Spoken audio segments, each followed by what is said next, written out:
सैकड़ों हथिनियों का स्वामी था। गजेंद्र की फैमिली बहुत बड़ी थी,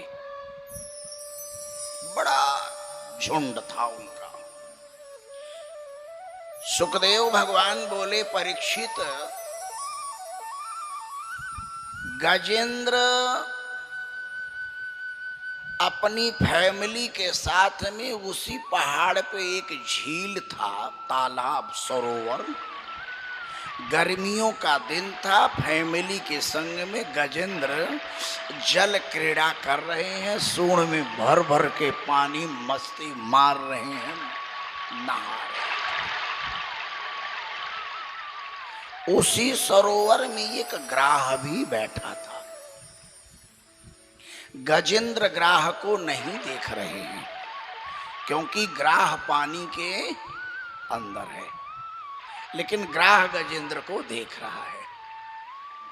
धीरे धीरे ग्राह गजेंद्र के पास आया और उनका पिछला वाला पांव गजेंद्र ने आवाज लगाया, सब भड़ भड़ निकल के भगे पानी से बाहर। लोगों ने बहुत प्रयास किया कि गजेंद्र को बचा लें, लेकिन लोगों की मेहनत काम नहीं आई। आखिर में थक हार के परिवार वाले गजराज को छोड़ के चले गए। अब गज और ग्राह में युद्ध चल रहा है। अब जरा ध्यान दें, त्रिकूट चल क्या है? त्रिकूट माने तीन कूट, सतोगुण, रजोगुण, तमोगुण। इन तीन गुणों पे ही ये शरीर टिका हुआ है।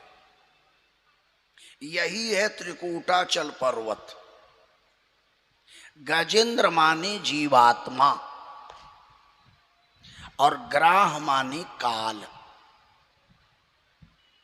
जिस और सरोवर माने घर, जिस घर में व्यक्ति अपनी फैमिली के संग खुशियां मना रहा होता है, हैप्पी बर्थडे टू यू कर रहा होता है, उसी घर में उसका काल भी बैठा। इंसान अपनी मौत को नहीं देख रहा है, लेकिन मृत्यु तो इंसान को देख। आगाह है अपनी मौत से कोई बसर नहीं, सामान 100 वर्ष का पल की खबर नहीं। सैर करने मैं चला, दिल में लिए अरमान था, एक तरफ दरिया किनारा, एक तरफ शमशान था। पाँव में जब ठोकर लगी तो हड्डी का ये फरमान था, बच के चलो ऐ नौजवान, मैं भी कभी इंसान। तो कितने ही इकट्ठे कर ले, तो कितने ही इकट्ठे कर ले, हीरे जवाहरात और मोती, एक बात याद रखना प्यारे, कफन में जेब नहीं होती कि नोटों के चाल बंडल छाती पे मेरे रख दे। धनवान था मैं इतना, निर्धन न करके मारो। अच्छा, जब काल आता है तो पांव ही पकड़ता है। समझो ध्यान से, कमजोरी पांव से शुरू होती है। जब चलने फिरने में दिक्कत होने लगे, उठने बैठने में प्रॉब्लम होने लगे, घुटना पकड़ ले, कभी कमर पकड़ ले, कभी उठने में, तब समझ लो कि काल रूपी ग्राह ने आपको बोलो पकड़ लिया। अब ये छोड़ेगा नहीं।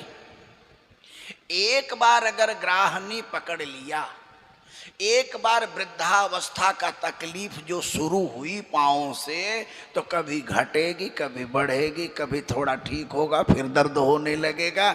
ये चलता ही रहेगा। ये युद्ध हो रहा है, ये गज और ग्राह का युद्ध चल रहा है, और इस युद्ध में गज नहीं जीत सकता, ग्राह की विजय हो रही है।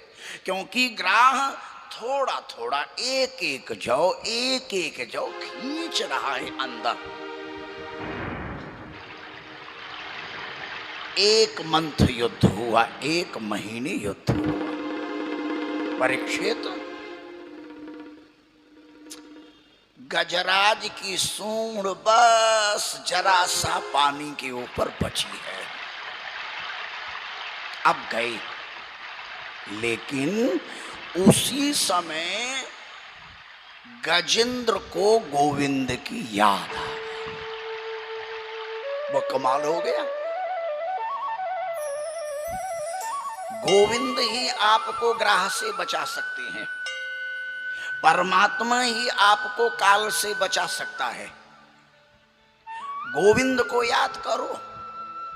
इसलिए जब ग्राह पकड़ ले, माने इसीलिए हमारे यहाँ कहा गया कि जब चौथापन आ जाए तो परिवार से अपना मन हटा करके परमात्मा में केंद्रित करना चाहिए।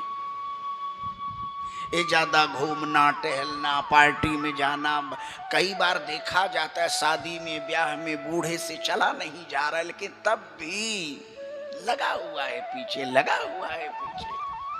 वासना उसकी खत्म ही नहीं हो रही है। ये नहीं इच्छा और अरे भाई तुम जाओ हमें कहीं नहीं जाना, भगवान का भजन करना है। विरक्ति होनी चाहिए। अंतिम समय में गोविंद को याद करो। और जब भगवान को देखो, परिवार नहीं बचाएगा। बूढ़ा बीमार होता है, खबर जाती है, बच्चे दौड़ दौड़ के आते हैं, बीमारी बढ़ती जा रही है, बूढ़ा ठीक होने का नाम नहीं ले रहा है। डॉक्टर ने भी कह दिया सेवा करो, अब सेवा करो। तो धीरे धीरे लोग बहाने बना बना के निकलना भी शुरू। बेटी कहती मम्मी मैं रुकती तो जरूर, इना दा ऑफिस है तो काके नु स्कूल जाना है, तो घर में कोई है नहीं तो मैनू तो जाना ही पड़ेगा। नहीं समझे? वो भी धीरे से बहाना लगा के चली गई। बेटा कहता है क्या करूं, अब नौकरी है जाना तो पड़ेगा ही, मैं जा रहा हूं, छुट्टी खत्म हो गई है, कुछ हो जाए तो खबर, माने बुढ़ा मर जाए तो सूचना दे देना। सैया पे पड़ा हुआ बूढ़ा देख रहा है कि हे भगवान मेरा कोई नहीं है, कोई नहीं है अपना, ये ध्यान रखना, अंत में गोविंद ही है, भगवान है परमात्मा। तो भगवान ने ग्राह को किससे मारा? कौन से शस्त्र से मारा जानते हो? सुदर्शन। अब सुदर्शन चक्र का अर्थ देख लीजिए। चक्र, सु माने सुंदर, और सुंदर कौन है? भगवान है।